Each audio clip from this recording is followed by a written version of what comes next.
18/3/2026 సాయంత్రం 5 గంటలకు ఇన్ఫర్మేషన్ పైన జూలూరుపాడు సిఐ గారు, జూలూరుపాడు ఎస్ఐ గారు ఆ యొక్క సిబ్బందితో కలిసి వెహికల్ చెకింగ్ చేస్తున్నారు.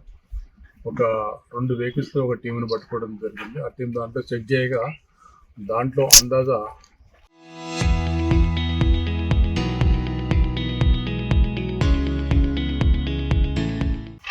52 లక్షల వాల్యూ చేసే గంజాయి ప్యాకెట్ 52 ప్యాకెట్లు ఉన్నాయి. వీళ్ళు డొంకరాయి టు షిరిడి వెళ్తున్నారు.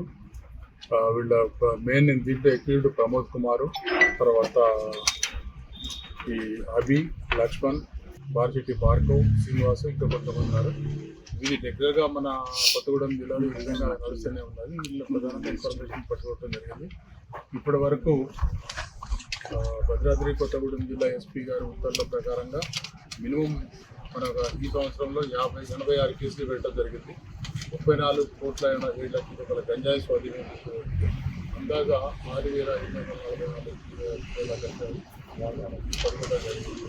సో మేము ప్రజలకు తెలియజేసేది ఏంటంటే, ఈ విధంగా గంజాయిని ఎవరు రవాణా చేసినా కానీ వాళ్ళని చట్టరీత్యా చర్య తీసుకోవడం జరుగుతుంది.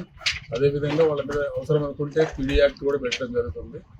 ఇదే విధంగా ప్రజలకు తెలియజేసింది ఏంటంటే, ఈ మధ్యకాలంలో గంజాయి ఎక్కువగా బాగా స్టూడెంట్స్లలో కానీ పని చేసే వాళ్ళ దగ్గర కూడా గంజాయి తాగుడు ఎక్కువ అవుతుంది. వాళ్ళందరికీ హెచ్చరిక ఏంటంటే, ఎవరు కూడా ఎటువంటి అవి ఇన్ఫర్మేషన్ ఉన్నా జూలూరుపాడు పోలీసుకి కానీ అలాగే మాకు కానీ జిల్లా ఎస్పీ గారు కానీ చెప్పాలని కోరుతున్నాము.